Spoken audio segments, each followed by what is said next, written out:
Welcome. In today's episode, I had the privilege of interviewing Dan Huerter. Dan brings his entrepreneurial spirit back to the company he co-founded in 2016. After graduating from the University of Kansas in 2012, Huerter pursued a successful career with a Fortune 500 software company. He quickly gained the trust of high-level clients in the public sector like SMU, Cal Poly, and even the United States Senate. His drive and passion to create something he believed in helped push him to take the risk and leave that career behind, rolling the dice with a cannabis startup in the early days of the CBD boom. Huerter would become the first person to ever speak about the benefits of CBD for athletes on national television, highlighting the company's partnership with the CrossFit Games on CBS Sports in 2018. He would continue to help Pure Spectrum grow and achieve history-making milestones before stepping down as COO in 2019. After co-founding and helping run a hemp distribution company from 2019 to 21, Huerter answered the call from his first company, asking him to return and take over as CEO. Since then, Daniel led his company to become one of the first cannabis companies to partner with an MLB team. Pure Spectrum is now the trusted wellness partner of the Kansas City Royals. If Daniel isn't at his desk at Pure Spectrum's headquarters, you might be able to find him at the music studio he co-founded, volunteering for organizations that help young entrepreneurs, or crushing a workout before spending time with his family, fiance, and dog, Kobe. My discussion with Daniel was awesome. There's very few moments in life where you connect with someone new and you think, did we just become best friends? In all seriousness, that was the type of experience I had when speaking with Daniel. I feel we are cut from the same cloth. I have huge respect for his journey, and there's points in this story that feel like a straight up adventure novel. No joke, Daniel is in the league of greats in my mind. I highly encourage you to hear what Daniel has to say. Without further ado, I give you Daniel Huerter. And we're live. Dan. All right. Good Thanks to for see having you. me. Yeah, it's good to see Thanks you. for being here, man. Yeah.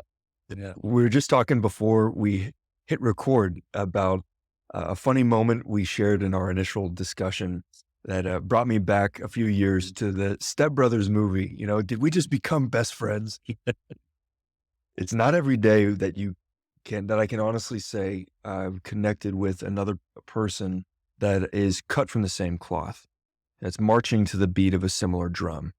And not only did I find you a wealth of insight, but also, Dan, I found that you were aligned with a core value that I have, that my team and I hold really dear, and that is relentless inquiry. In other words, just stay curious. I found that the relentless inquiry there is a differentiator, and it's something that we are really proud of, and we kind of feel is the heart and soul for our work. So when I heard you sharing some of your journey and some of your ambitions to move forward, about how you've structured the business and how you've grown it, and your vision for what happens next, I felt a level of value alignment that is that's rare, and really respect that, and I appreciate it. So Yeah. Thank you for that. I been thinking a lot about core values lately. Obviously, we talked about EOS in our original conversation, and core values are incredibly important. And I love your relentless inquiry, or stay curious is probably the way I'd put it. But it reminds me of, if you're a Ted Lasso fan, there's a fantastic scene when he's throwing darts and he talks about you can either be judgmental or curious. And if you stay curious, you would have known that I throw really good darts. Anyways, it's a fantastic scene. I encourage people to look that up because love Ted Lasso. it's Awesome really, show. yeah. Yeah. His Jason Sudeikis, who plays Ted Lasso, actually went to my high school. He's from Kansas City. Shout out No Jason kidding. Sudeikis. Yeah. Right on. Yeah, he's the Right man. on. So the I think the underlying premise or theme for our conversation today can be viewed through the lens of an origin story. Oftentimes there's this perception from the outside, someone who's never ventured off and to their own project or business before, or maybe someone that's done it but is going to try a new venture. And I think it's one of those things that, similar to jumping off of the high dive at a pool, that feeling is going to be there, of having to lean into the decision to take the leap, so to speak. And to see someone who's summited a few times, who's much further down the journey than they would be, either just starting out or contemplating beginning, Dan, it may seem like those that have reached a level of success and have summited have an innate ability or a special power, superpower even, and to a business hero. And to that extent, if Marvel has taught us anything over the years with their hundreds of films, is that every superhero has an origin story that tells the tale of the trials and tribulations, the challenges they went through that built their abilities, the source of their unique abilities. And under that context, I'd love to sort of pull back the curtain, demystify your superpowers and say that it wasn't an overnight success. It was an overnight success decades in the making, where you had to overcome challenges and adapt to unexpected obstacles and develop or discover principles that inform the perspective you have now as a leader. So with that context in mind, I think the catalyzing question I would ask is, where did it all begin for you within a professional context? How did you get your start in the world of business? Man, that was fantastic context because my brain was going through its own little therapy session over here of my origin story and why I tick the way I do and have the core values I do. But in the context of business, we won't go back too far and talk about my dad and stuff. In the context of business, well, it really started for me, honestly, in high school. I was a big fan of the show Entourage, and I never wanted to be like if I identified with someone in the show, I didn't identify with the main movie character star. I identified more with E, the manager, the guy that was kind of like putting things together, and um, that was because I had a bunch of friends that were really good musicians. They played in metal bands. And so I didn't have a lot of musical talent. I was good at writing lyrics and writing poetry, but I always wanted to be involved. And so I said, hey guys, I'll be the manager. I'll manage the band, and ended up managing a couple different bands in high school. And that really involved booking venues, finding venues that would allow a bunch of high school kids to play loud, screaming music. Normally, this would be churches and youth group centers that would allow us to come out, and then negotiating with the door guy. So if the event was $1 per head, and people would show up and write the band that they were there to see, and then you'd get $1 of the $5 cover charge. I remember a time where I went up to the guy that was taking all the money, and I was like, "Hey, man, I see that the band that I manage is over 70% of the crowd here. And so I don't think that we would also qualify for the same dollar per head that you're giving the other bands, because without us, you really don't have a show. And so to me, it seems like we should be getting $2 or $3 a head." And I like thought it was a total shot in the dark. Like there was no way. I was kind of just having fun with the guy, and he's like, "Yeah, you're right." And we ended up having like $25 for Taco Bell after the show instead of 12. So Nice. to me, that's really where it got started, where I learned a little bit of like negotiation and my first job. I've been working as long as I can remember. My first job, I think I was like uh, 11 or 12. There was a local guy who owned a roofing company, and he was talking to my dad. He was giving us a new roof, and he was like, "Hey, I'll pay you 10 cents a flyer if you just go flyer all the houses you can this summer and just roll up little flyers and put them in door handles." And so 10 cents a house, I would all summer long, I would go. And by the end of the summer, I could buy myself an Xbox, and I was stoked about it. So never been afraid of hard work, never been afraid of things taking a little while. And that's really where it started for me. And then I thought I was going to go into film. I thought I was going to be radio and TV creative. It was my favorite class in high school. I won I won a second place in the nation for an independent short that I wrote, directed, edited, filmed. And that was really where my passion lied. I really enjoyed it. I was pretty good at it.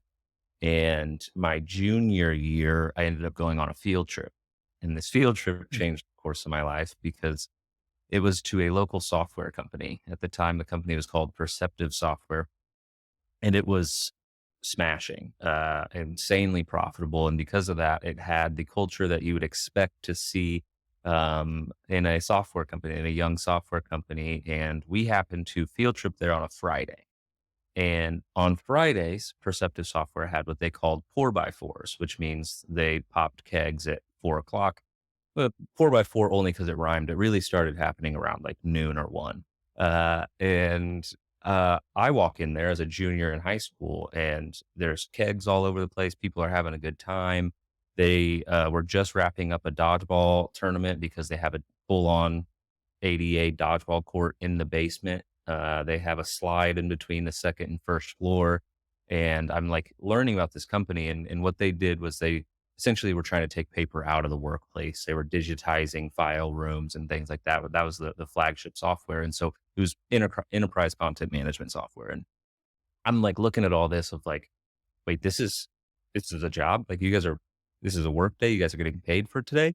How can I do this? And I remember I went up to a consultant, I started talking to him about what his weeks looked like, and he had just flown back in the night before. He flew out Monday to Thursday every week, and then he'd come back, and that's what his Fridays looked like. And I was like, wait, so you're also getting to travel the country, they're paying for that, and then you get to do this?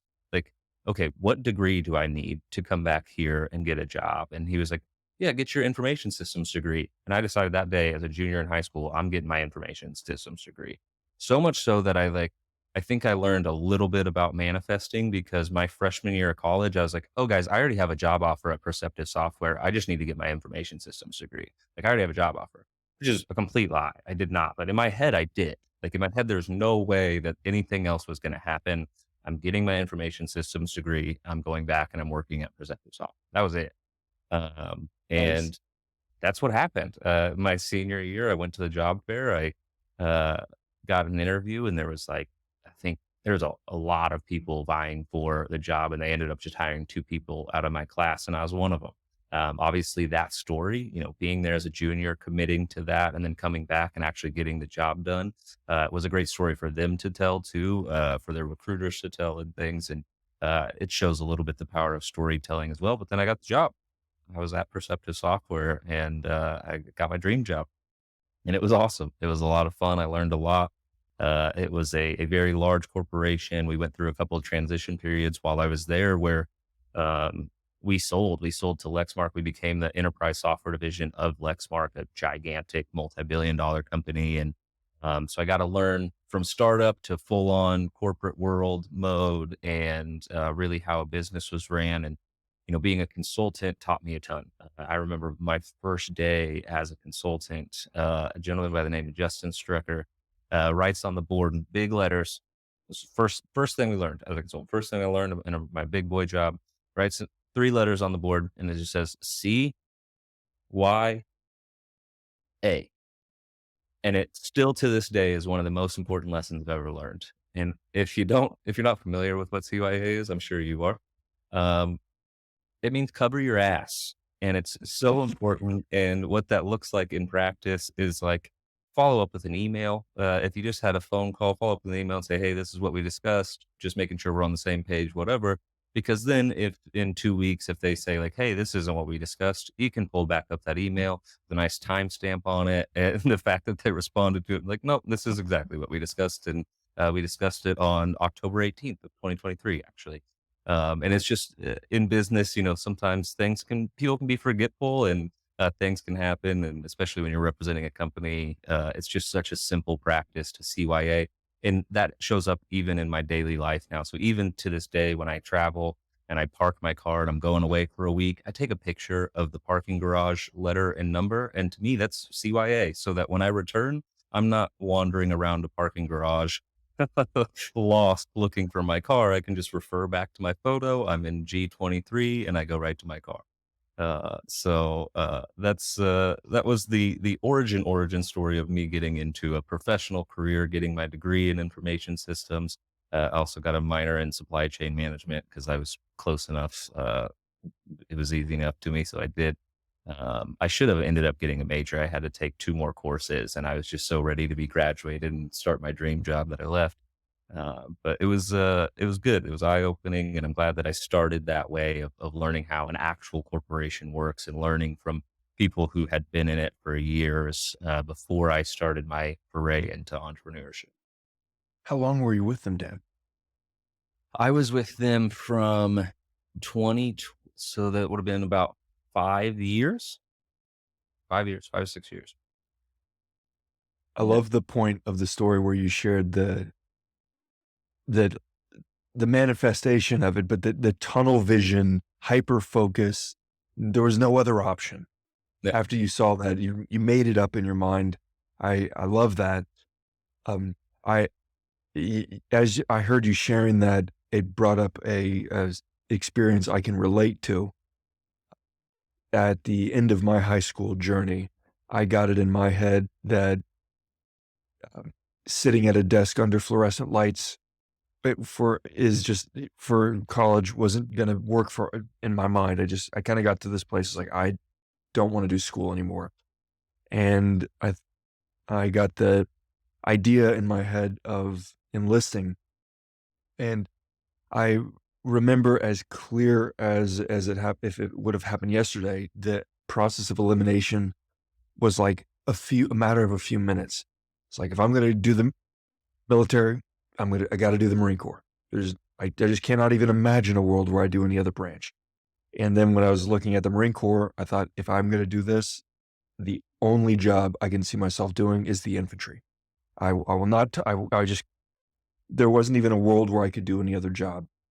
And so I really, I relate to you in that context of, you just kind of made up your mind and it was like, this is happening, one way or the other. And I love that. The CYA, I'll, I want to continue with the story. I relate to the principle gained from a senior member of your team early on. I think you'll appreciate, Dan. On my first deployment, I had this squad leader, and every day before we left for a foot patrol, we had to get into a line and outside the tents, and it's hot. Things are heavy. I'm a 20-year-old with an attitude. You're right. It's like, I want to get this over with. We're going to be walking for the next couple hours with wet boots. Like, why do we're not children. We don't need to stand here. But every time he would make us stand in a line and he would check, make sure grenades, ammo, water, medical, like physically check and inspect. And a- at one point, I kind of mouthed off. I was like, why are we doing this?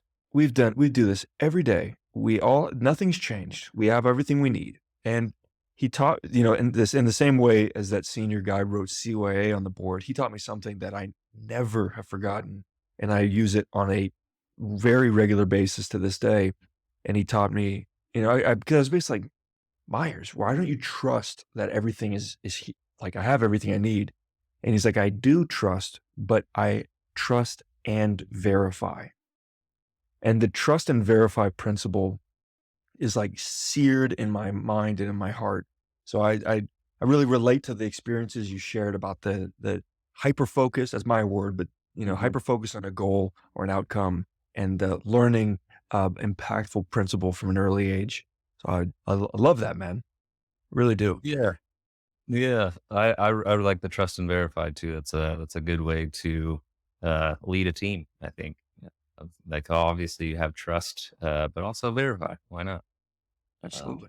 and so, yeah, so I guess the rest of that origin story is while I was working for the software company, I did travel Mondays to Thursdays. First flight out Monday, last flight in Thursday, unless I was somewhere cool, as a single young kid. And so if I was in Denver or San Diego or San Luis Obispo or even, I don't know why sand words are coming to my mind, but San Antonio, I got to see kind of the whole country. And I worked in the public sector. So I worked for colleges and universities mainly. And so I was always on a beautiful campus somewhere. And uh, one of these trips, I was working for Regis University out of Denver, Colorado. And I happened to stay the weekend. I was like, I had to be out there again next week. And so oftentimes it was cheaper for the client for me to just stay instead of fly back and forth. And then I could explore Denver for the weekend. I hadn't been out there too many times. And there was only one gentleman that I knew that was living in Denver at the time. And so I messaged him and I said, "Hey, man, is anything going on fun in Denver this weekend?" He was like, "Actually, I'm going to attend this grand opening of a hemp company. If you want to join me up in Evergreen, Colorado." So it's like 25 minutes west of Denver. It's up in the mountains. And it's like, that sounds interesting. I'll go to that. And I went up there. It's kind of uncomfortable. Didn't know what to expect. It's in a little community center, and they have kind of uh, they had hemp nacho cheese and hemp chips and hemp food that was being served, and then it was a stage setting with an audience and seats. And I took a seat, just kind of in the middle of the right side, and sitting there waiting for something to happen. And there's a gentleman and a lady sitting in front of me, so I kind of strike up a conversation with them as I'm waiting. And this guy's name was Harley, and he was also ex-military. He's a military vet. And as we were talking, his fiance said something about like, "Wow, you're doing amazing, Harley." And like I, kind of gave a look of like, "What do you mean by that?" And they had shared with me that Harley suffered from debilitating PTSD, so debilitating that the fact that he was out and having a conversation with me out of his house was a giant accomplishment for him. And I asked him, "How is that? Well, what's changed?" And he's like, "Well, you're going to find out. I'm one of the speakers tonight, but I started taking this tincture, this thing called CBD oil." And this is back in 2014. Yeah, you say CBD oil to anyone, no one knows what you're talking about. And I was like, "Okay, interesting." And so then the event begins, and a family goes up on stage, and this family has a child with Dravet syndrome.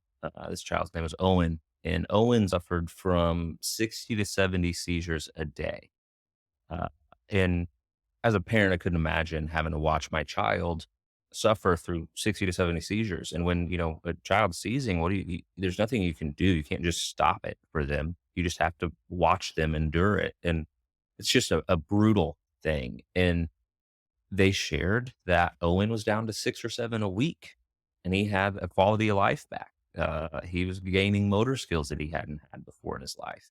And then they shared that the reason he was able to do that was the same reason that Arlie was able to be out and tell me his story. And those 2 stories alone were mind blowing to me. And I was like, and I've always been interested in cannabis. Uh, I was diagnosed with Crohn's disease at an early age, and just using cannabis, using marijuana as a 16 or 17-year-old would help my stomach greatly. And I knew that my mom thought I was lying because I was just a pothead or something. But truly it helped me. And so I had always been interested in it, but I was always interested in the medical application of it, the health application. And all of a sudden now I'm learning this acronym, this CBD. And my primitive understanding of it at the time was like, okay, THC is what gets people high. CBD is the medicinal side. I have a much more robust understanding of it now, but that was good enough for me in my brain of like, okay, this thing's going to be huge. I don't know how it works, but if it helps that guy and it helps Owen, how do I get involved? And so I remember the gentleman that invited me had touted himself as a co-owner of this company. And I went up to him and I was like, "Hey man, this is awesome. Great event. I loved the hemp nacho cheese. Loved meeting some people. And how do I get involved? How do I help? I think what you're doing is really cool." And he was like, "Well, you live back in Kansas City. We don't have any distributors in Kansas City. We have nothing in Kansas City. So go home, go file an LLC so you have an EIN number so I don't have to charge you sales tax. And I'll sell you product at wholesale, keystone pricing, half off, and you can resell it for full retail value." And I was like, "Okay, that sounds good." I had just been working my career. A side hustle sounded good, a little extra cash. And I did that. I went back home. Went and filed my first LLC, CBD Remedy LLC, back in 2014. And walked into Commerce Bank and I said, I'm here to open a business bank account. And they said, oh, what are you selling? And I was like, CBD oil. Again, early enough where they had no idea. And they're like, what's that? Is it like an essential oil? And I was like, yeah, it seems pretty essential to me. And so they gave me a bank account and I was on my way. I put in enough to buy my first wholesale order. And this original branding, I'm sure I have pictures somewhere. It was just a white label across the bottle with a giant cannabis leaf on in the background with like pure spectrum CBD oil on it, or Ambery Garden was the company. And I would go into chiropractic offices and I would try to sell them this thing and they'd be like, can you be in here with that? Like, get out of my office. Like, is that weed? Is that cannabis? Like, what are you doing? And I'm like, no, no, no, this is CBD. This is from hemp. Like, hemp's legal in Colorado now. Like, it became legal in 2014 in Colorado and Kentucky. Like, don't you know? And of course, no one knew. And I was fighting a giant battle of education and propaganda and everything else that I didn't realize I was up against. I was just trying to help people. Like, hey, it helped these two people. I have no idea who else it could help. So I started taking it myself. And as you do when you're an entrepreneur, you sell it to friends and family. And so I remember my friend Cassidy's mom was one of the first people that were like, yeah, I'll buy some from you, Dan. And she ended up, it's a longer story. I'll cut to the chase, but she ended up relieving her back pain through the use of this product. And I started taking it myself, and my Crohn's became way more manageable. Everything was pretty good. And I started giving some to my German Shepherd. I had a 13-year-old, 150-pound German Shepherd. His hips started to give him some trouble. And after a week of giving him his product, he jumped up to me. Like when I walked through the door, he jumped up like he used to when he was young all the time, but he hadn't in about a year. And I was like, well, that's crazy. Now it's spanning species. Like it was already enough for this older gentleman and this child. And now my friend's mom and me, and now a whole different species like that. Like I remember that was a time where I was like, okay, I need to understand the function of this. Like right now I'm selling something that I truly don't understand. Why is this working and why is it working for so many people in so many different areas with so many different ailments? Like it's like, up until that point, I'd been taught Western medicine of like, you have X condition, you need X solution, and it's a one-to-one relationship. So to see one product help so many different people, I was like, why does this work? And this is the part of the story that was the beginning of the rest of my life, because I was sitting at Perceptive Software.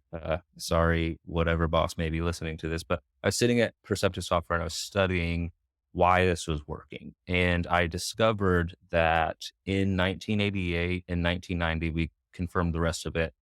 We discovered a system in our body that they named the endocannabinoid system. They should have named it your master homeostatic regulatory system because that would tell you exactly what it does. Endocannabinoid system, they named it that because they used cannabis to find it. And so they believed it was an endogenous cannabis receptor system. It's much bigger than that as we understand it now. But I remember as I was learning about this, the system's purpose was homeostasis. It was balance. And to me, I was 25 at the time, and I couldn't fathom or understand how I could grow up in a great place. I could go to and get good schooling. I could go to a Big 12 school and be highly educated. And I had to find out about an entire system on my own. And then not only that, but I was living next to a doctor at the time, a cardiac pulmonologist. And I asked him if he knew about this system, and had no idea what I was talking about. And I was like, hold on, why is this? How does this happen? How am I 25 years old and I'm just now learning about an entire system in my body? Like it almost felt like wrong to me. It was like if I had no knowledge of my respiratory system, you could tell me that I should be scared of pillows because pillows can kill people, right? But because I have a knowledge of my respiratory system, I understand that if you hold a pillow over someone's face, it's the lack of oxygen that kills them, right? It's not the pillow that kills them. And it's because I have that inherent knowledge. And so because I have a knowledge of my immune system, I know that if someone gets sick around me, I am going to up my vitamin C intake. I'm going to support my immune system so I can give it a better shot of fighting off that sickness. And that knowledge that I have of my body's internal system helps me live a better life. So I was offended that I had to find out about an entire system of my body by myself. And not only that, but then to learn that this system controls all of the other systems and it's kind of the conductor of the orchestra. It's kind of a really big deal. It was that was my moment. I remember sitting there of like, I need to shout this from the rooftops. I have to get this out. This is much bigger than these little tincture bottles that I'm selling. This is the beginning of a whole new wave of wellness. This is the beginning of us being able to take power over and control of our own health back and not be so reliant on pharmaceuticals and Western medicine and doctors that don't even know about an entire system in our body, yet they're prescribing me 13 pills for my Crohn's disease or whatever else. And so that was really all the way to the birth story of what I will be doing for the next 30 to 40 years of my life, God willing. Um, that I'll get to continue to learn about this system and ways that we can manipulate it to produce a desired effect and help people feel better naturally. How how long was it from you returning, starting your LLC, to getting to that point where you felt you went down the rabbit hole and started discovering the endocannabinoid system? Yeah, 3 to 5 months, I'd say, probably. Before I was just, I got this bottle of CBD. It's the medical side of cannabis. You want to try it out? What did the next several months or years look like from 2015 or so, after that? What? Oh man. So after that, I started to try to find a way to get involved. And that same gentleman that had invited me out to the grand opening, I kept in contact with him and he was like, "Hey man, I no longer am a part of that company."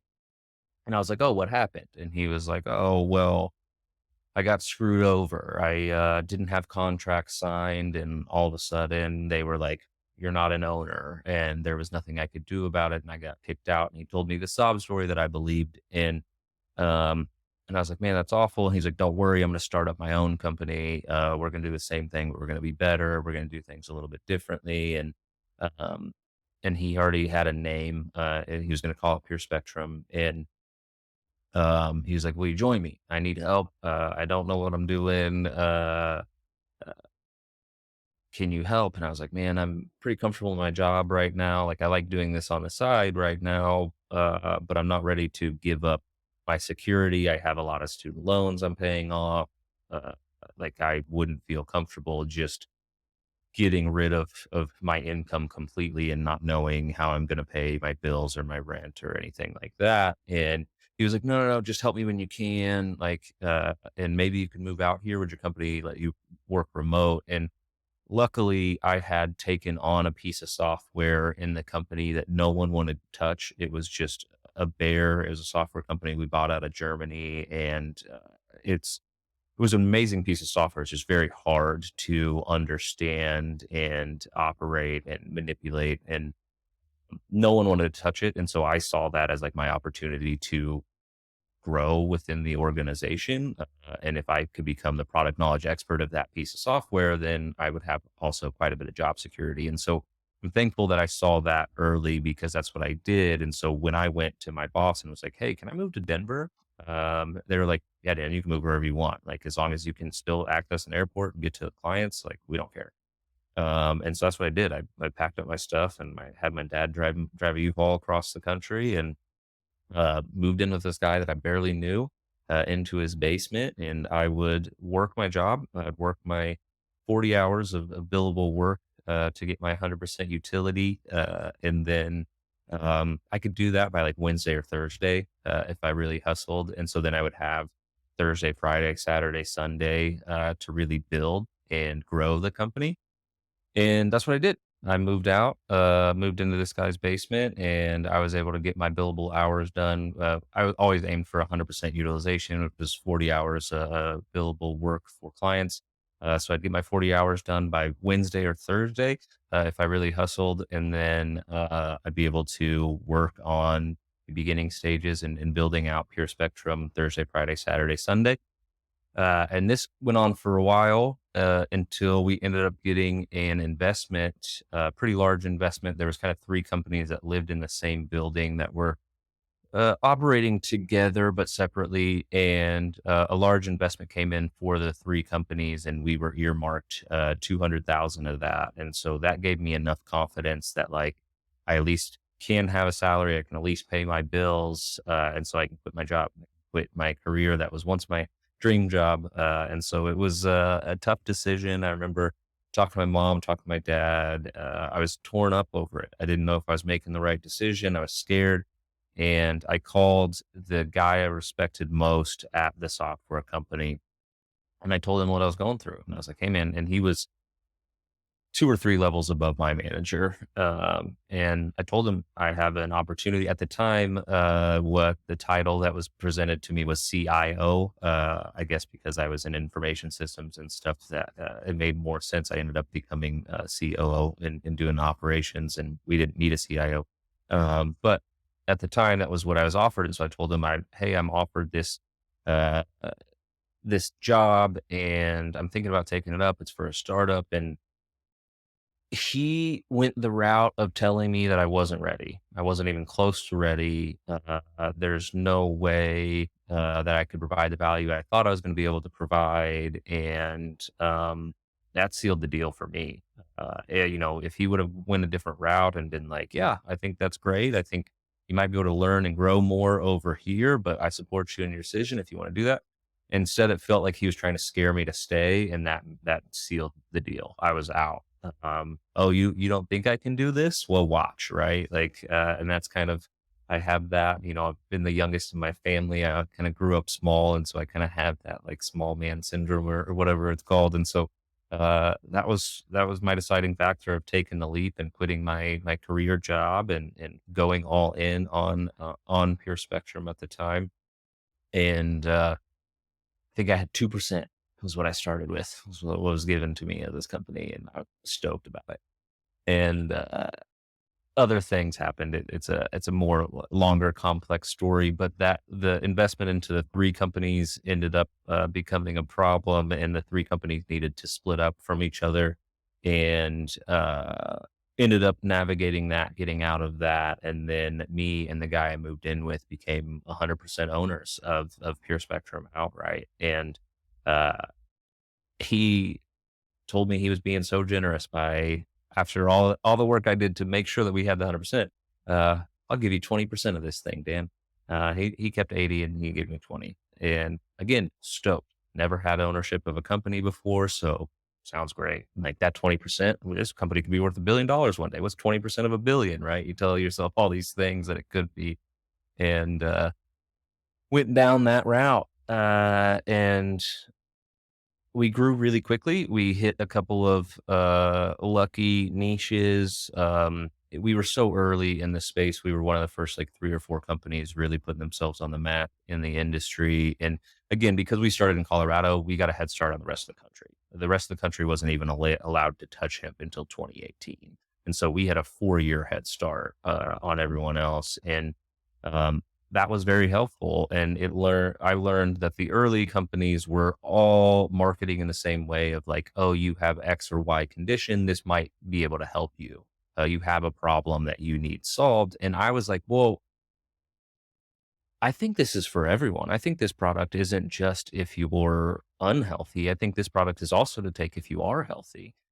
Because we have an endocannabinoid system, because I'm learning more about that. Like, I think this product is for everyone. And, I was a fan of Aubrey Marcus and On It and what he was doing with that company. And I loved their tagline of like total human optimization. And we talked about it earlier. Not only are we like both interested and always curious, but always trying to grow, always trying to learn. And so like am on this constant pursuit of optimization too. How can I be my best self physically, mentally, spiritually, emotionally? And that physically part was like, I think we can all be better if we take this product or at least have an understanding of your endocannabinoid system and how to use it yourself. Because, for decades, we thought runner's high was due to endorphins. And now we know the endocannabinoid system. We know that it's actually produced by endocannabinoids, and your body produces its own endocannabinoids. And so as we're learning all this, I'm like, we're just scratching the surface of all the things that we will uncover and how we can use this to better our health. And so we want to market towards healthy people. We don't want to market towards sick people.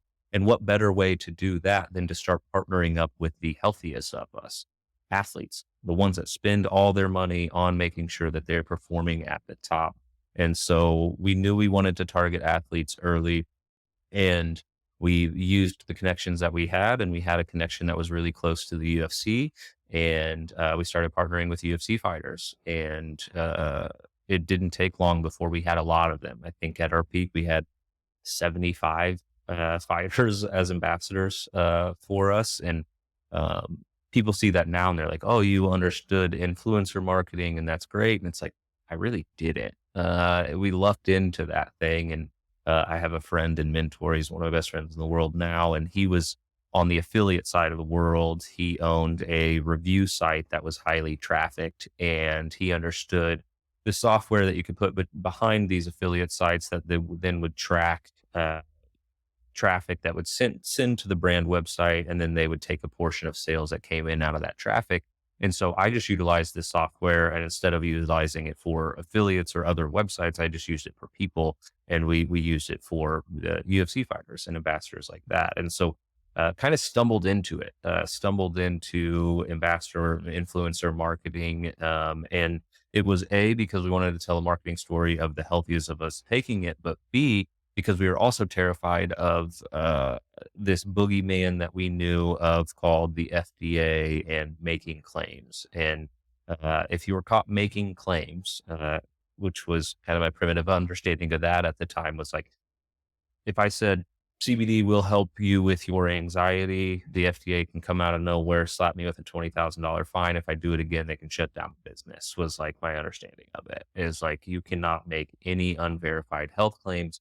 And since cannabis was outlawed for so long, any claim around cannabis was unverified, because the FDA only would recognize studies coming out of America.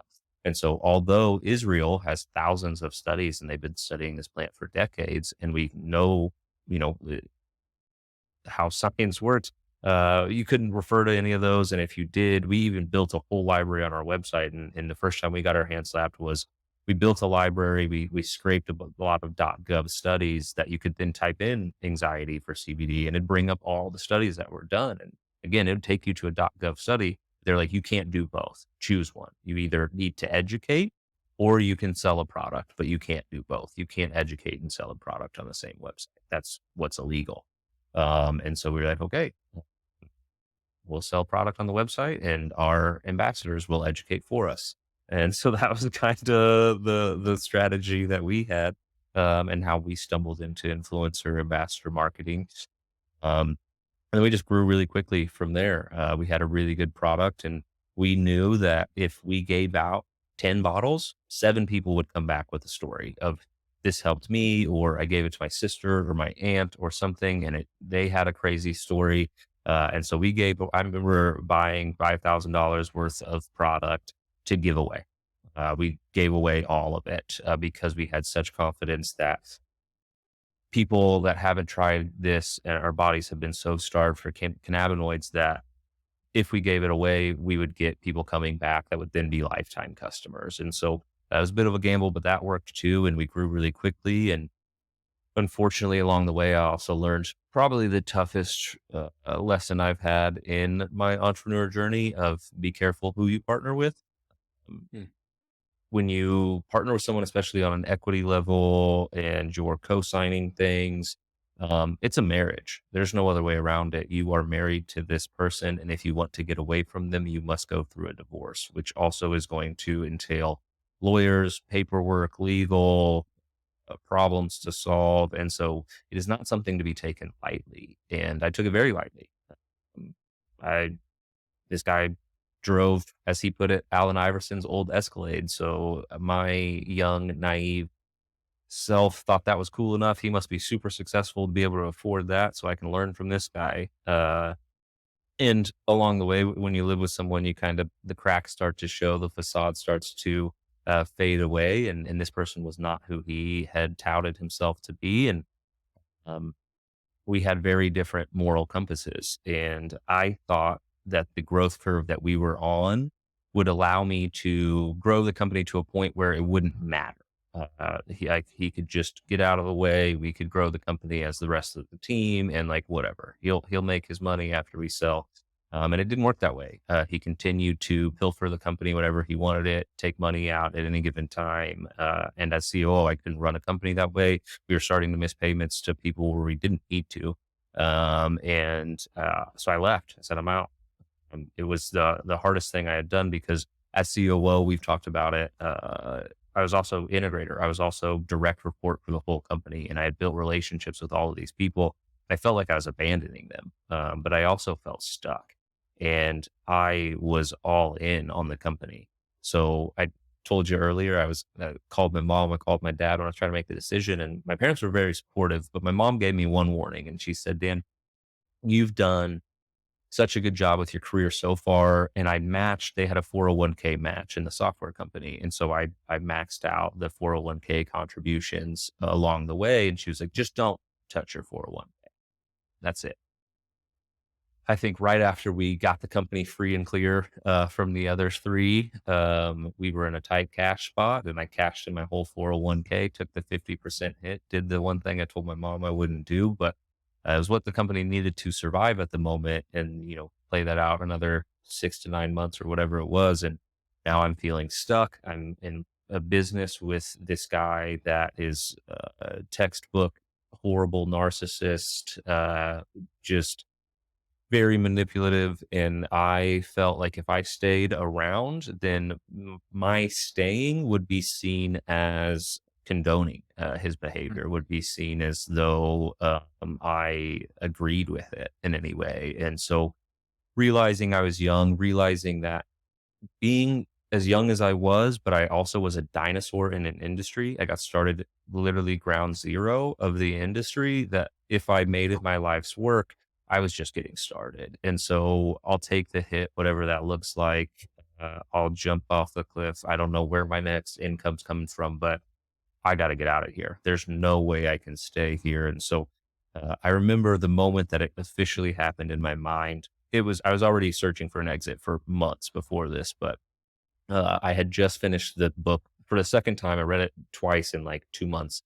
Simon Sinek's Leaders Eat Last. It's one of my favorite books on leadership.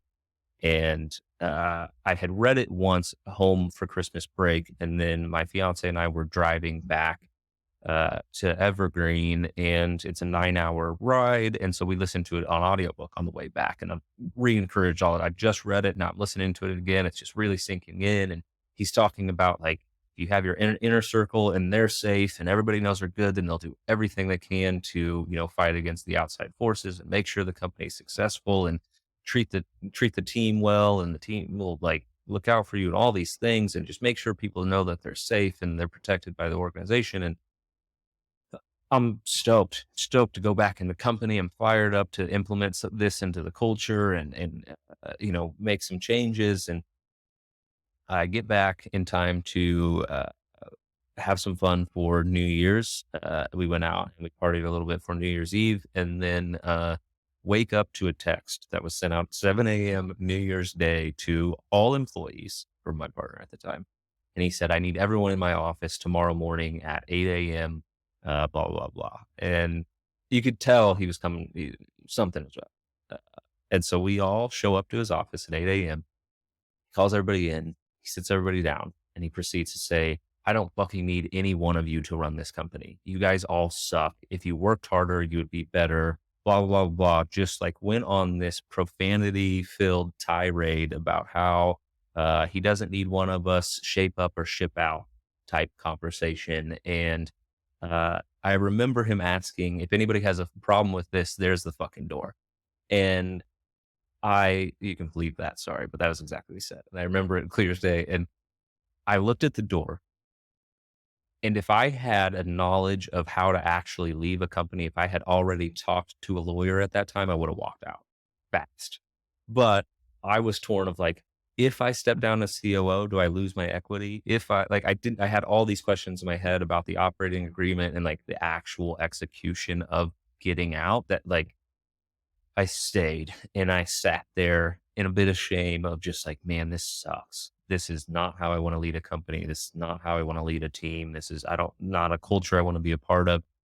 And that's when it like fired me up. I started talking to lawyers and figuring out my operating agreement and what was available to me and what wasn't. And once I understood that, I officially quit. I stepped down as COO, and then I said, I'm ready to sell my equity if you find a way to buy it. And so we negotiated my equity buyout. At the time, it was supposed to be worth a few $1,000,000.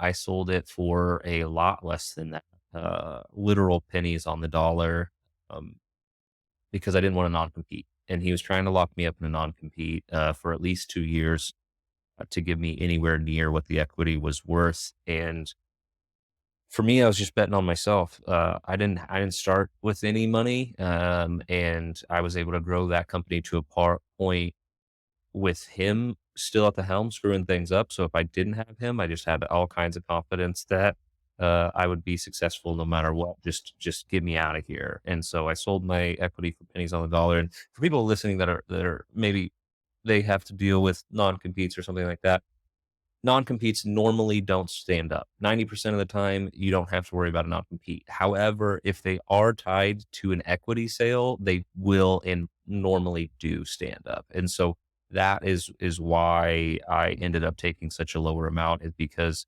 uh, it was tied to an equity sale. I was selling my equity, and non-competes then do hold up, and I wanted to compete. I wanted to be in the same industry, and that was more important to me than any dollar figure. And so that's what I did. I sold my equity, had already started a company that was essentially competing in the space. And it didn't have to be. I was a distributor. And so I could have distributed for the company. We could have been collaborative. We could have been friendly. Um, but we had very high standards for our distribution. And so then I went into selling other people's products for a few years. Some of the biggest competitors in the space ended up being partners of mine. I was distributing for Charlotte's Web and Bluebird Botanicals and some of the other well-known names in the space. And we were very successful with that model. But I also learned about my entrepreneurship style, and I love the brand build. I love the storytelling. I love the community building. I love being a part of that, and selling other people's products just didn't give me that same fulfillment. And then the industry started to take some turns, and people started selling synthetic cannabinoids like Delta 8 and these other crazy names because they're just making it up in the lab. And I was like, well, how does that make us any different than pharmaceuticals? How, like, I'm here to help people feel better naturally, and use nature to do so. And so as soon as we start making things synthetically, it defeats the purpose. And so I was looking for an exit, and I received a phone call. And they said, "Hey, Dan, you remember your old partner?" And this was 2 years after I'd left. He had just lost some equity in a court case, and we have a way of removing him as CEO, but we need a replacement. Uh, you want to come back? You want to be CEO? As a shareholder group, the entire cap table has unanimously agreed if we could have anyone be CEO of this company, we would want it to be you. Are you interested?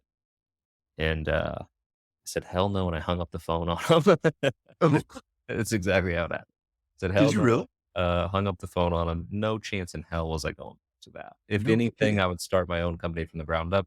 But if he was hard enough to control when I was in the company and I was head of all operations. He's been unchecked for 2 years. Like, Mm. no way. I'm You sticking can't. my head into a hornet's nest if I go back into that Right, thing. right. There's no way. Um, and she's my girlfriend at the time. She's my fiance now.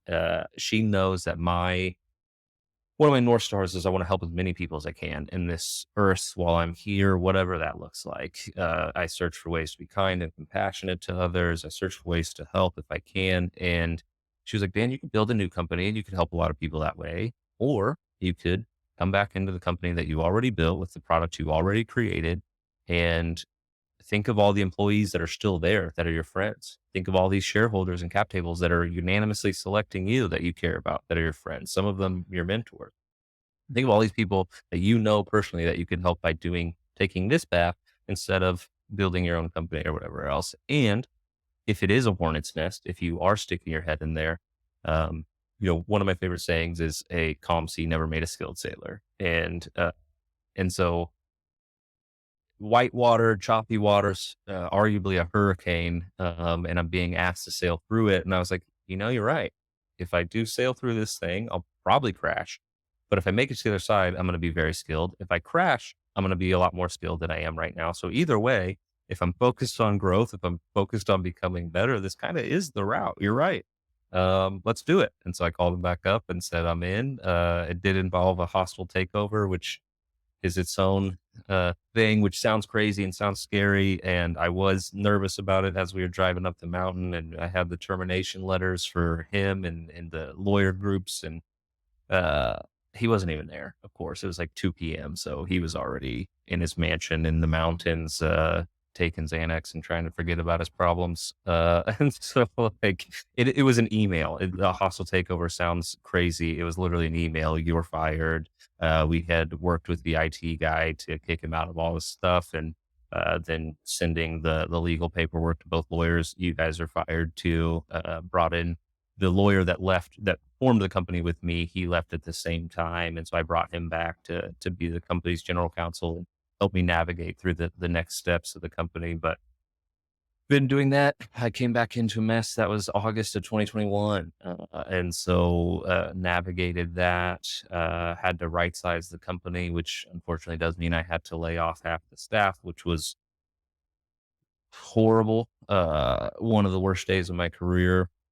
I was known as not being good at uh, firing people. There was a running joke in the early days of Pure Spectrum that I was like 0 for 4, I think, on my first 4 attempted fires. They all got a second chance, or third chance. I think one of them got a fourth. And I was just not good at it. I had so much compassion and I had so much belief that, like, if I fired you from this job, whatever else was next couldn't be as good as this. And I've grown up a little bit since then, and I've let go of people that have gone on to find their dream job and gone on to do a lot better things. So I no longer judge a situation from what I think or assume could be on the other side of it. I do what's right for the company and do what's right now. And so, like I said, all of those things helped me grow and helped me become more skilled as a leader. And I think you would probably agree with this when we think of, like, the things that were best for us were also probably the things that were hardest in the moment and sucked the worst in the moment. And then you look back on them, you're like, man, I did need that. I did need that lesson. I did need to grow in that area to become who I am today. That has prepared me for the next chapter. So it was extremely challenging. There still are quite a few challenges, but again, I plan on being here for the next 30 years. And so obviously, if Leaders Eat Last is one of my favorite books, his next one, The Infinite Game, is pretty dang good too. And I saw that everyone in my industry was playing finite games. It was all a cash grab. Some people call it the green rush. And, I'm in hemp, but it's all cannabis nonetheless. And uh, there's a lot of money grabbing. There's a lot of unscrupulous individuals in this industry. And if I maintain a North Star, if I'm trying to help people feel better naturally, and I'm trying to understand this endocannabinoid system and stay on top of the studies and the things that are coming out there, and then make better and better products for my customers, I can do this for the rest of my life. I don't have to rush into anything. I don't have to play these finite games. I can play an infinite game on a much longer time horizon, and eventually I'll win. That's all there is to it. And so the name of the game for me right now is stay in the game. Stay in the game, continue to learn, continue to fight. And as we were talking about, now it's kind of really implementing structure and building in that, and adhering to EOS and building out through that. Now that the company's made it to the other side of that hurricane, and we're ready to grow from here.